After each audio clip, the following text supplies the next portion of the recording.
उत्तर प्रदेश की इस चुनावी सभा में जो हम लोग हैं आज पहली बार आप देखिए कि 1000 फीट ऊपर से जो है जो हम हेलीकॉप्टर में इस समय डॉक्टर दिनेश शर्मा जी के साथ जो हमारा सिलसिला जो आज का दिन है वो शुरू हुआ है। और ऊपर से जो है हम लोग जो है पहली बार जो है आप इस तरह से वोट युद्ध देखिए कि किस तरह से डॉक्टर साहब जो है लगातार जो पहली रैली है वो लखीमपुर में है। लखीमपुर की जो अरविंद गिरी जो प्रत्याशी हैं उनमें वहाँ पर हम लोग जा रहे हैं और ये तैयारियाँ जो है वो शुरू कर रहे हैं। बाकायदे पढ़ना पड़ता है किस प्रत्याशी के वहाँ पर क्या समस्याएं हैं बोलनी है। पॉलिटिशियंस हैं 1000 ऊपर से है। सर पहली रैली हम लोग लखीमपुर में करने जा रहे हैं। आप लखीमपुर में जा रहे हैं पहली रैली में। क्या लगता है आपको पिछली जो 2017 की जब सरकार बनी तो सबसे पहला जो आप लोगों ने घोषणा दिया जो मास्टर स्ट्रोक चला जो आपके घोषणा पत्र में था वो था ऋण माफी का। देखिए 36,000 करोड़ रुपया का ऋण की माफी हो जाए 1 लाख रुपए तक के ऋण का 86 लाख किसान उससे लाभान्वित हो ये एक सपना सा लगता था और लोग ये सोचते थे कि देखो ये तो घोषणा करा होगा पूरा नहीं करेंगे। लेकिन मंत्रिमंडल की पहली बैठक में ही उसको माफ कर दिया गया। ये दर्शाता था कि उस समय कोई चुनाव नहीं था, उस समय कोई वोट की राजनीति नहीं थी और चुनाव लंबा अरसा था 5 साल बाद चुनाव होना था। लेकिन पहली मीटिंग में जो वादा किया जो संकल्प किया उसको पूरा किया ये भारतीय जनता पार्टी को है। अब आजकल जैसे लोग वादा कर रहे हैं सरकार में अगर उनसे पूछो तो कहेंगे आसमान से तारे तोड़ निकलाओ तो वोट मिल जाएगा तो कहेंगे तारे तोड़ देंगे। आजकल क्या घोषणाएं सुन रहे हैं आप लगभग आज कह रहे हैं कि हम फौज में भर्ती करा देंगे। फौज में भर्ती कौन कराता है? क्या उत्तर प्रदेश सरकार कराती है? समाजवादी पार्टी के वरिष्ठतम नेता का ये बयान आ रहा है कि हम फौज में भर्ती कराएंगे। हम जो है पुरानी पेंशन माफ कर देंगे। कहां से कर दोगे? पुरानी पेंशन का 70,000 करोड़ रुपया जो अंशदान जो जमा करने वाले कर्मचारियों का अंशदान है वो समाजवादी पार्टी ने पहले से ही जो केंद्र के संस्थान है उसमें 90 साल के लिए 60 साल के लिए ऐसे जमा कर रखा है। वो वापस नहीं आएगा। जब वापस नहीं आएगा तो पेंशन दोगे कहां से? नई पेंशन लागू किया 2005 में समाजवादी पार्टी की सरकार थी। 15 साल तक सपा बसपा और कांग्रेस का अप्रत्यक्ष रूप में गठबंधन रहा। उनकी सरकारें रही केंद्र और प्रदेश में। आप कर नहीं पाए। अब घोषणा है ये घोषणा पूरा नहीं कर सकते। फौज में कहते हैं भर्ती करा देंगे। फौज में भर्ती कैसे कोई प्रदेश सरकार के करा सकता है? वो तो सेना कराती है, केंद्र कराएगा। लेकिन घोषणा करके लोगों की ताली बजवा के खुशी करके ये कपोल कल्पित संभावना के आधार पर चुनाव लड़ रहा है विपक्ष। भारतीय जनता पार्टी वही कहेगी जो करेगी। और हमने कहा किसानों का हम बिजली का माफ करेंगे। हमने कहा कि जो मेधावी छात्राएं ग्रेजुएशन में आएंगी जो मेधावी होंगी उनके रिजल्ट अच्छे होंगे उनको हम स्कूटी देंगे। हमने इसी प्रकार की सब चीजें करी हैं कि हम हर घर नल की व्यवस्था कैसे करेंगे गांव में उसका हमने रिजर्वेशन किया। केंद्र सरकार से भी बजट है, प्रदेश से भी हमने किया। साहब 2 चरणों का चुनाव हो चुका है। 3rd फेज में आप लोग चल रहे हैं। 3rd फेज का इलेक्शन होना है।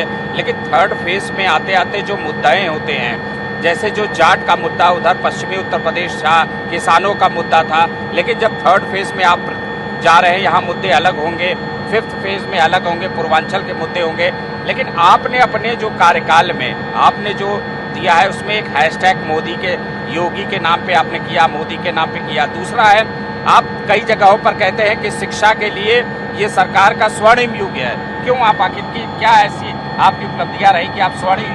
नहीं देखिए आप पाठ्यक्रम का परिवर्तन आजादी के बाद पहली बार हुआ। एनसीईआरटी का पैटर्न रोजगार परक शिक्षा को हमने जोड़ दिया। पहली 2017 में सरकार में आए उसके अंत तक हमने उसको पाठ्यक्रम का परिवर्तन कर दिया। आज जो हमारी पुस्तकें हैं भारतवर्ष में सबसे कम दामों पर यानी 20 वर्ष पहले जो दाम रहा उस पर मिल रही। हमने शुल्क नियंत्रण अधिनियम को बना दिया जो माननीय उच्चतम न्यायालय तक का जो प्रकरण गया और उसमें हमको स्वीकृति मिली। आज हमने निजी विश्वविद्यालय एक्ट बना दिया। आज हमने जो है यहाँ पर नकल विहीन परीक्षा करा। 1,94,000 सीसीटीवी कैमरे लगाए। 1 रुपए सीसीटीवी कैमरे में खरीदने में नहीं लगाया। लोगों को इस प्रकार की व्यवस्था करा कि लोगों ने स्वयं से लगाए। आज 1,90,000 अध्यापकों के द्वारा उसका जो चेकिंग है वो किया जाता है। परीक्षा का नियंत्रण, समय से परीक्षा, समय से परीक्षा फल और समय से प्रवेश, यानी हमने सत्र का भी नियमितीकरण किया। और आज एनसीईआरटी के आने के बाद हमारा जो माध्यमिक शिक्षा में बच्चों की आगत बढ़ गई, आज इसमें प्रवेश ज्यादा हो रहे हैं। आज जो सरकारी विद्यालय हैं उनमें अभूतपूर्व छात्रों की संख्या में वृद्धि हुई, क्योंकि उसमें पठन पाठन हमने ठीक से किया है। अब हमारा अगला जो स्टेप है कि जितने भी माध्यमिक विद्यालय हैं उनमें वाईफाई हो, स्मार्ट क्लासेस हो, उसमें पुस्तकालय हो, प्रयोगशालय हो, इनको हम एक लक्ष्य बना के आगे हमने बढ़ाया है और हमें संकल्प पत्र में भी दिया है। हम जिस जगह पर चल रहे हैं, जहाँ पर आपका जो है, जहाँ पर ये चुनाव सफर होगा वहाँ पर है, एक बहुत बड़ी जो है घटना घट गई थी उस जगहों पर। इस तरह की आपकी सरकार के लिए एक ये कहे जाए कि किसान आंदोलन के बाद एक काला धब्बा जो है पूरी तरह से आपको देखिए, कोई भी दुर्घटना छोटी और बड़ी कोई भी हो वो दुखद होती है और उसकी पुनरावृत्ति नहीं हो ऐसा हर व्यक्ति चाहता है। लखीमपुर में दुखद दुर्घटना हुई और वो मामला न्यायालय में है, न्यायालय के निर्णय आएंगे। डॉक्टर साहब, एक चीज़ कही जाती है कि आपने जो है सबसे ज़्यादा यूनिवर्सिटीज़ और सबसे ज़्यादा आपकी सरकार ने जो है प्राइवेट यूनिवर्सिटीज़ और प्राइवेट चीज़ों को जो है बढ़ावा दिया, ताकि पूरा तरह से प्राइवेटाइजेशन की तरफ ये सब भारतीय जनता पार्टी की सरकार जा रही है। कॉलेजेस को, यूनिवर्सिटीज़ को प्राइवेट हाथों में देने की घोषणा है। ये विपक्ष हमेशा से आरोप लगाता रहा। पहले अभी तो हमने एक भी माध्यमिक विद्यालय प्राइवेट नहीं दिया, एक भी डिग्री कॉलेज प्राइवेट नहीं दिया। 3 निजी विश्वविद्यालय जो हमने 12 विश्वविद्यालय खोले, उसमें 3 निजी विश्वविद्यालय खुले हैं। वो एक्ट में पहले से खुलते आ रहे हैं और नए एक्ट के अनुसार है, और ये तो उत्तर प्रदेश के लिए गर्व की बात है। हमने जो 15 सालों में 48 विद्यालय बने थे माध्यमिक के, 250 विद्यालय 5 साल में बने हैं। जो 4-5-6 विद्यालय बने होंगे 10-12 साल में डिग्री के, तो अब हमने 78 डिग्री कॉलेज बनाए।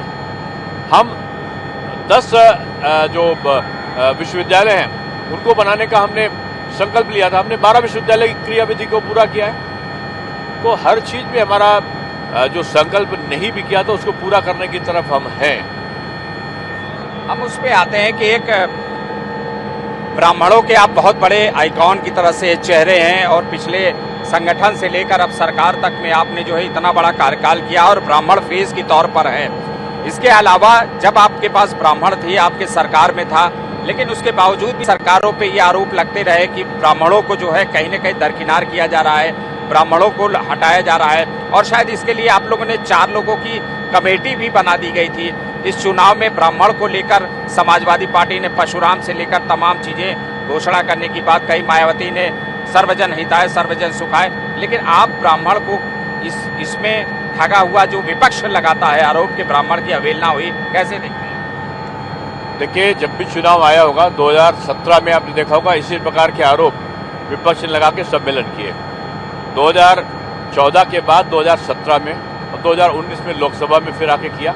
यही कार्य उन लोगों ने किया। उनकी गलतफहमी है विपक्ष की। ब्राह्मण जाति नहीं, एक संस्कार है जो अपने देवी देवताओं का सम्मान चाहता है, अपनी भारत संस्कृति को अक्षुण्ण रखना चाहता है, और ये सारा काम भारतीय जनता पार्टी ने किया है। आज चाहे वो नैमिषारण धाम हो, चाहे विंध्यवासिनी धाम हो, चाहे चित्रकूट धाम हो, चाहे आज मथुरा वृंदावन का डेवलपमेंट हो, काशी का डेवलपमेंट हो या अयोध्या का डेवलपमेंट हो। आज जो तीर्थ स्थल है, मंदिरों का जीर्णोद्धार का, जो 30 त्योहारों का अनुपालन का, और जो शांति व्यवस्था का, और जो ऐतिहासिक नगरी काशी, मथुरा और अयोध्या को बनाने का संकल्प है, वो बीजेपी सरकार कर रही है। ब्राह्मण एक संस्कार है जो सर्वे भवन्तु सुखना, सबके सुख में अपने सुख की अनुभूति करता है, और ये सारी चीजें भारतीय जनता पार्टी करी। इसके विपक्ष की से कोई आशा नहीं कर सकते। देश का प्रधान सेवक रामलला का मंदिर का शिलान्यास करे, काशी विश्वनाथ बाबा की कॉरिडोर का लोकार्पण करे, गंगा में स्नान करके डुबकी लगाकर भगवान सूर्य का आशीर्वाद लेकर जब प्रधान सेवक चलता है तो भारत की संस्कृति और संस्कार दोनों का एक तरीके से समृद्धि होती है उनके पुनर्जीवन में। तो ये विपक्ष से कोई आशा नहीं कर सकता। इसलिए आप कहीं चल के देखिए, एक जगह पे बता दीजिए कि कहाँ पर ब्राह्मण की बातें जो लोग कर रहे हैं वो सत्यता उनमें कहाँ है। आज पिछले बार अगर उसने 99% दिया है तो इस बार 100% देगा। आप हर जाति और धर्म, हालांकि ये बात जरूर रही कि मैं इसी में एक प्रश्न जोड़ता हूं कि 1980 के बाद से आपकी सरकार में सबसे ज्यादा ब्राह्मण विधायक चुनकर आए इस 2017 में, लेकिन सबसे ज्यादा जो है उनका वो रहा, लेकिन उसके बावजूद भी नारायण दत्त तिवारी के बाद जो है कोई मुख्यमंत्री ब्राह्मण चेहरा नहीं। देखिए, बीजेपी का पहले मोटिव समझिए। बीजेपी जातिवादी पार्टी विपक्ष की तरह नहीं है।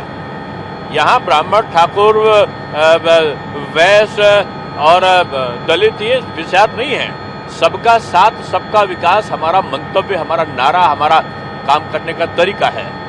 और भारतीय जनता पार्टी में तो ये प्रयास है, पहले लोग नाम के आगे जांचने लगा के दिनेश जी, अभिनव जी, सुशील जी इस तरह करके बोलते रहे, जाति को लेते ही नहीं रहे।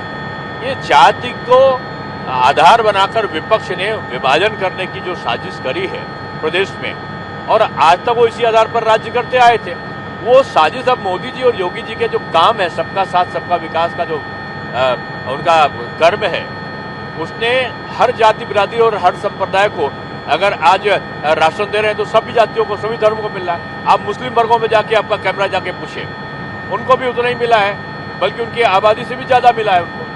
अगर आप पता करेंगे तो अनुसूचित से लेकर सवर्ण तक सभी को मिला है। टॉयलेट है सभी को मिले, आवास है तो सभी को मिले, किसान सम्मान निधि है तो सभी को मिले, आज सड़क का लाभ है, बिजली का लाभ है सभी को है, विद्यालयों का लाभ है सभी को है। तो ये धारणा केवल विपक्ष की वोटों की राजनीति के लिए है कि इस जाति को ऊपर उठाओ, उस जाति को नीचे करो।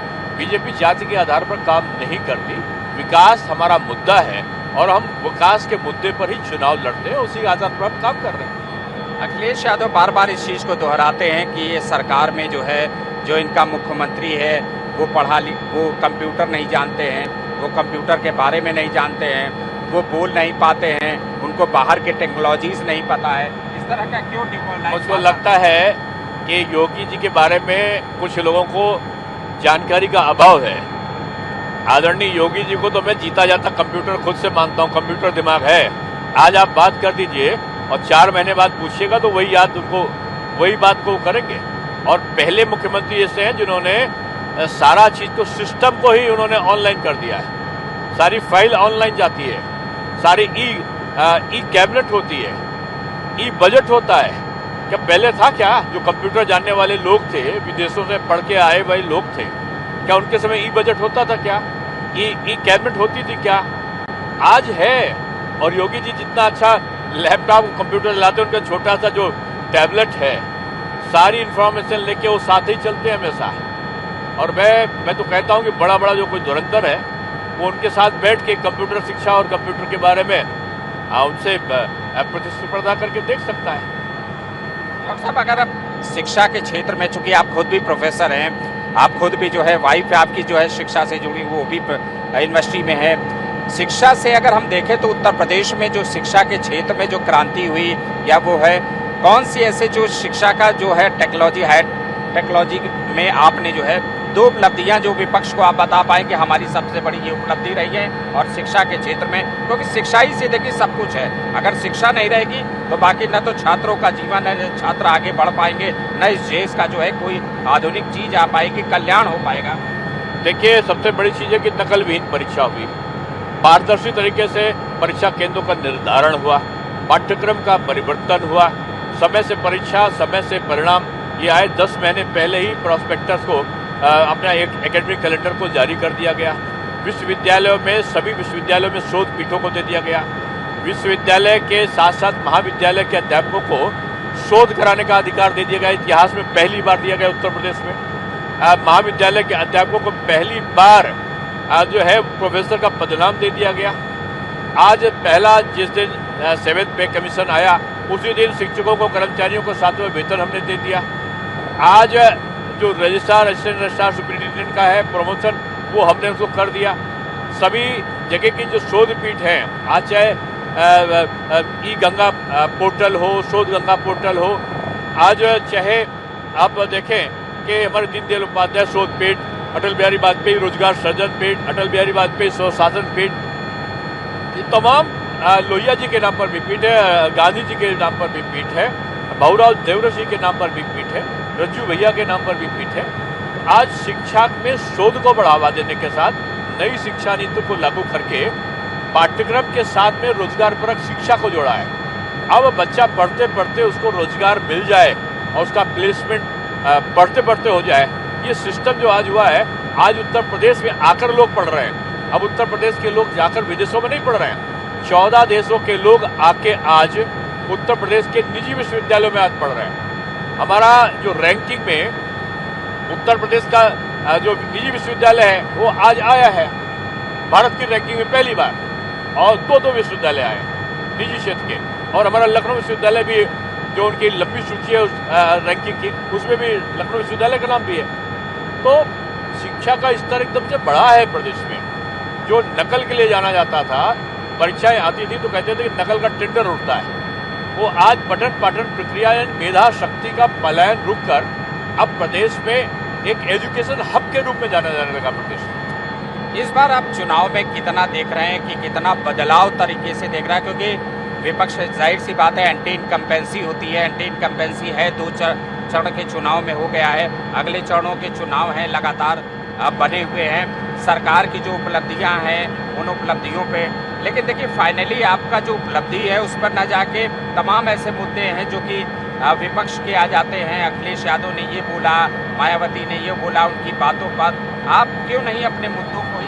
देखिए, योगी जी और मोदी जी ने इतने काम कराए हैं जो चढ़कर बोल रहे हैं।